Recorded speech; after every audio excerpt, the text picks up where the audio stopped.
Sri Aurobindo Savitri has long portions on Aswapati's yoga and Savitri's yoga. And both these yogas go beyond the traditional yogas. Now, traditional yogas are intimidating enough for most of us, and therefore Sri Aurobindo's yoga or Aswapati's yoga and Savitri's yoga or the mother's yoga, these naturally seem to be only for them and beyond us. Is there something in Savitri which is for us as well? The mother has said that in fact a complete guidance for sadhana for each one of us is also available in Savitri. Further, one way of looking at Satyavan in Savitri is as the symbol of a good man, an enlightened man who is interested in yoga, interested in self-improvement to the point of going towards perfection, and we find that he needs the support and guidance of Savitri, which symbolizes the divine grace for victory over death, which may be considered to be the culmination of the point of perfection in yoga. So, to reach that point of perfection, his own efforts alone have not been enough, and therefore he requires the intervention of Savitri, which symbolizes divine grace, to complete the journey. So, apart from the yogas of Aswapati and Savitri, which are rather obvious in Savitri, Savitri has also guidance on yoga for each one of us. Now, what is yoga? Yoga basically is a process of change, a change so radical that we often call it transformation, a transformation that affects all parts of the being. And a person would like to improve, to transform, only if he is not satisfied with things as they are. So, a discontent is in fact the beginning of the process of yoga, and we find that this theme of man being not what he could be is a recurrent theme in Savitri. So, this gap between the present state of man and his ultimate potential creates the discontent. That urge, that discontent has also been in fact planted in us, and that is what motivates a person to go on this long journey of self-improvement, which will take him towards self-perfection. Now, we find a glimpse of this discontent on page 77, towards the end of page 77. There is no perfect answer to our hopes. There are blind, voiceless doors that have no key. Thought climbs in vain and brings a borrowed light. Cheated by counterfeits sold to us in life's mart, our hearts clutch at a forfeited heavenly bliss. So, we have hopes and aspirations, but we find that there is no perfect answer available to us. Why? Because we face blind, voiceless doors that have no keys. We do not have the keys available. What we have available instead is the mind, and thought climbs in vain. What the mind is capable of is thoughts, and they just keep climbing in vain. And what is the result? They bring us borrowed light. Something like the light that the moon borrows from the sun, which can never match the sun itself. So, that is all we get through the process of thinking. And not only this light inadequate, this light is also deceptive. Cheated by counterfeits sold to us in life's mart, because we start mistaking many of the ideas that thoughts give us for the truth itself. So, that deception is further added to the inadequate light. Our hearts clutch at a forfeited heavenly bliss. Heavenly bliss is something that man has lost because of his ignorance. So, somehow the heart tends to clutch at it, but does not seem to be anywhere in sight. There is provender for mind's satiety. There are thrills of the flesh, but not the soul's desire. So, there is plenty to entertain the mind through fleeting pleasures, and there are also truths which are partial. There are thrills of the flesh, but none of these is in fact able to satisfy the soul's desire. So it is this difficulty created by human ignorance that creates the discontent, and the person tries to improve. After he improves a bit, he finds that there is scope for further improvement, but as the result of his efforts, he also earns divine grace, and it's only when divine grace gets added to human efforts that significant progress takes place.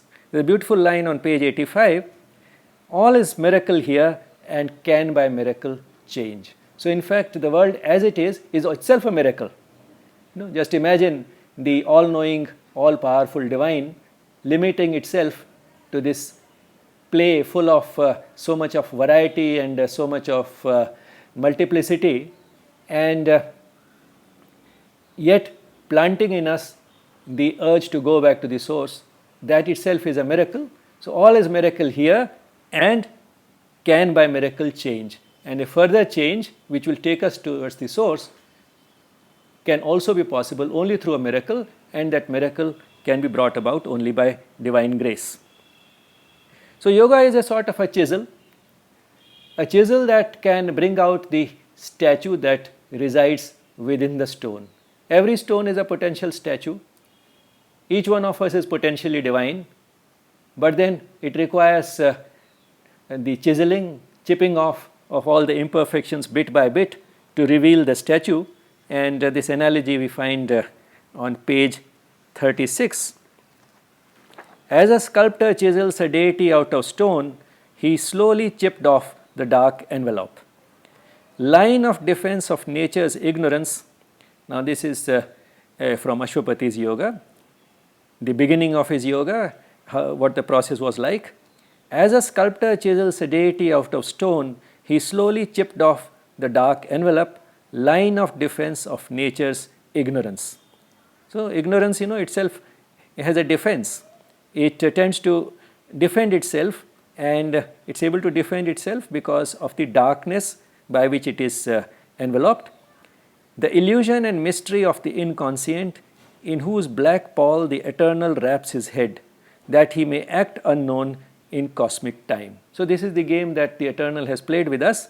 It has hidden itself so effectively that unknown to us, it can continue to act in cosmic time. And this requires that chiseling of the imperfections bit by bit, of the ignorance bit by bit, and further to that has to be added the divine grace for the statue itself to be revealed. Now, one of the significant features of Sri Aurobindo and the Mother's Yoga, which we call integral yoga, is that it can be practiced in daily life. In fact, our everyday life is the vehicle through which we work towards our progress. Work itself has been considered in this yoga to be the simplest and the safest and the best and the indispensable form of sadhana. And we find a good description of in this process on page 434. There is a shrouded law, an austere force. It bids thee strengthen thy undying spirit. It offers its severe benignances of work and thought and measured grave delight as steps to climb to God's far secret heights. So we have been given these instruments, work, thought and measured grave delight, through which we can climb to God's far secret heights. Now what are these three? Work, thought and delight. Karma, Gyan and Bhakti, the three streams of yoga in the Gita. There is a shrouded law and austere force. It bids thee strengthen thy undying spirit. So there is a law of nature governing us, which prompts us to strengthen the undying spirit within, and it offers its severe benignances of work and thought and measured grave delight. So these are the instruments that we have been offered to us as steps to climb to God's far secret heights. The three, work, thought and delight, being the three aspects of yoga as in the Gita: action, knowledge and devotion. Then is our life a tranquil pilgrimage, each year a mile upon the heavenly way. Each dawn opens into a larger light. And then gradually, as we go through life year after year, what happens is that we find this darkness of ignorance gradually disappearing. Each dawn opens into a larger light. Thy acts are thy helpers, or events are signs, waking and sleep are opportunities. So, what are the major helpers that we have? Our own actions, the work that we do. Not only the work that we do, the motive with which we do it. In fact, what we do is not as important as why we do it, what is the motive behind it. And the events are like the signs which guide us. We can interpret each event in life in such a way that it becomes for us an opportunity for spiritual growth. So, the acts are the helpers, each event is a sign, and waking and sleep are opportunities, which means throughout the 24 hours, whether we are awake or whether we are asleep, we have opportunities available for progress. So, that is how all life becomes yoga, because either we are awake or we are sleeping.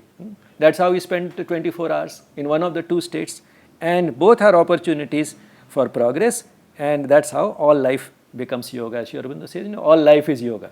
So, all life is an opportunity for the practice of yoga. Given to thee by an immortal power, so canst thou raise thy pure unvanquished spirit. We have been given the immortal power, and we have been given this immortal power so that we can raise our pure unvanquished spirit. Till when? So canst thou raise thy pure unvanquished spirit till, spread to heaven in a wide vesper calm, indifferent and gentle as the sky, it greatens slowly into timeless peace. Now, this is what integral yoga is, and it has to be practiced through work, through our daily life, using every event, every moment of our waking life and sleeping life as an opportunity for progress, as an opportunity for progress on the spiritual path for growth of consciousness. Now, there is further guidance available on how to do it, and this is scattered in fact throughout Savitri, but there is one concentrated portion, and that is in book 3, cantos 1 and 2, and I will read out a few lines here and there from page 313 onwards. A heart was felt in the spaces wide and bare, a burning love from white spiritual founts annulled the sorrow of the ignorant depths, suffering was lost in her immortal smile.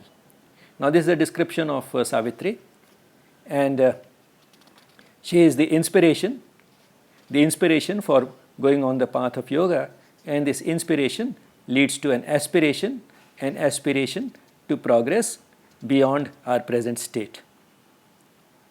But then we are highly dependent on her. Alone her hands can change time's dragon base. For she is the golden bridge, the wonderful fire. And therefore, all nature dumbly calls to her alone, to heal with her feet the aching throb of life, and break the seals on the dim soul of man, and kindle her fire in the closed heart of things. All here shall be one day her sweetness's home, all contraries prepare her harmony. Towards her our knowledge climbs, our passion gropes. In her miraculous rapture we shall dwell, her clasp will turn to ecstasy our pain. And then on the next page, her light, her bliss, he asked for earth and men. This is what Aswapati did. So, Aswapati is asking for the Divine Mother's light and bliss for earth and men. But vain are human power and human love to break earth's seal of ignorance and death. His nature's might seemed now an infant's grasp. Heaven is too high for outstretched hands to seize. This light comes not by struggle or by thought. In the mind's silence the transcendent acts, and the hushed heart hears the unuttered word. She's asking for her help, her light, her bliss, because the human power is vain, it is useless to break earth's seal of ignorance and death. The might of nature that is hidden in man is just like an infant's grasp, very important, very too weak, because heaven is too high for outstretched hands to seize. This light, light with a capital L, that is the light that can remove all the ignorance, this light comes not by struggle or by thought.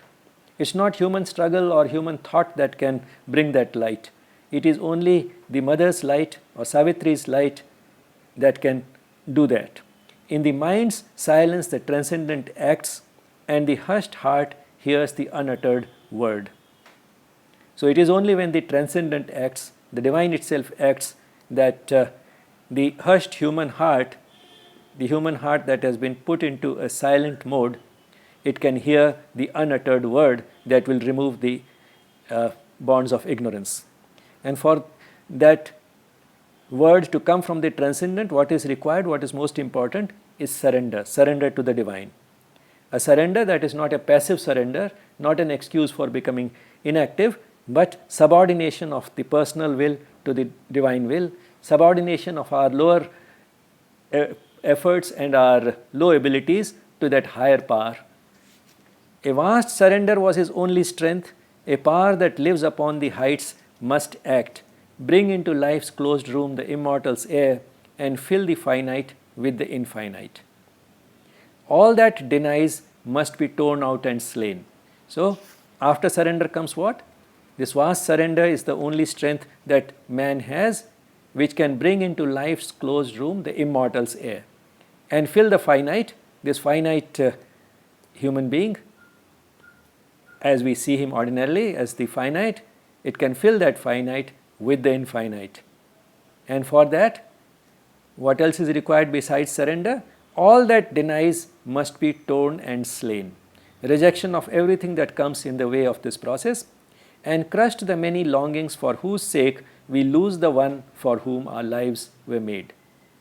So, it's a pity that we human beings lose the one with a capital O, the divine. We lose the divine for whom our lives were made, for the sake of what? For the sake of many longings, ordinary desires and passions and ambitions. It is for the sake of those that we lose the one for whom our lives were made. And therefore, what we need to do? We need to crush those longings. We need to crush all that denies the divine, all that denies that aspiration which has been planted in us, but we always tend to brush it aside, we tend to ignore it. So, all that denies that basic urge for transformation must be torn out and slain. So, in fact, this brings out some of the major pillars of sadhana in integral yoga. The mother inspires, and that generates an aspiration that is sincere and intense, and then surrender to the mother, and rejection of everything that is coming in the way. Aspiration, rejection and surrender, in fact these are the three pillars of sadhana, and we find all three come out through these few lines that we have just seen. Now, with all the effort that we are capable of and the divine grace that it earns, yoga still remains a long journey. A journey from the point where we are to the point of perfection is a journey that most of us cannot complete in a whole lifetime. But the beautiful part of this long journey is that it is still an enjoyable journey. And this aspect of the journey being enjoyable, although it is long, is what has been brought out on page 277. Each stage of the soul's remote ascent was built into a constant heaven felt always here. So, it's a step-by-step process. We move from stage to stage. Each stage of the soul's remote ascent was built into a constant heaven felt always here. At each pace of the journey marvelous, a new degree of wonder and of bliss, a new rung formed in being's mighty stair, a great wide step trembling with jeweled fire, as if a burning spirit quivered there, upholding with his flame an immortal hope, as if a radiant God has given his soul that he might feel the tread of pilgrim feet mounting in haste to the Eternal's house. So, while the journey is long, at each step, at each pace, we find that there is a new degree of wonder and of bliss, a new rung formed in being's mighty stair, a great wide step trembling with jeweled fire, as if a burning spirit quivered there. So it is this touch of the divine that gives us that ecstatic feeling, and that is how the journey, although long, is enjoyable.